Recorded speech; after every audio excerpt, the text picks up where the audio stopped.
Hey everybody, welcome back to yet another installment of our SC Read Eat Grow cooking video series. We're really excited today because we are going to show you how to make 2 economical meals in one shot. Now, this is going to be over a period of 2 days, but you're going to see how super easy it is, and it all involves one of my absolute favorite tools, the slow cooker.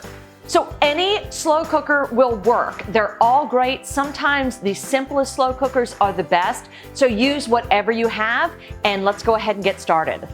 So I'm going to show you what is the economical cook's absolute best friend, and that is this. It is a whole chicken.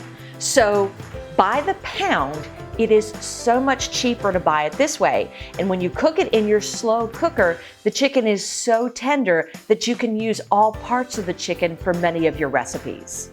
Once I have my cooking spray and I'm ready to roll, I'm simply going to take the lid off of my slow cooker. I have not started heating it up yet. And I'm just going to simply spray the inside nice and even. And that is going to keep your chicken from sticking while it's cooking. Clean hands are going to be your absolute best friend, as they are anytime when you're in the kitchen, but especially now, because I'm going to pick my chicken up and all I'm going to do is just place it in the slow cooker. Here's the cool thing. We are halfway finished. Here's the fun part about this recipe. You can use a blend of any spices that you like. Personally, I like to put together salt, pepper, oregano, garlic powder, and paprika. So once I have all of my spices simply blended together, I'm going to sprinkle them evenly over the chicken just to give it that wonderful flavor. And you even want to kind of lift up the wings a little bit and move it around and just make sure that that chicken's well covered. These spices are going to come in handy for our second part of this meal. Of course, whenever I cook chicken, I always have an audience, a very captive audience. So now that my chicken is seasoned and ready to go in my slow cooker, I'm simply going to plug it in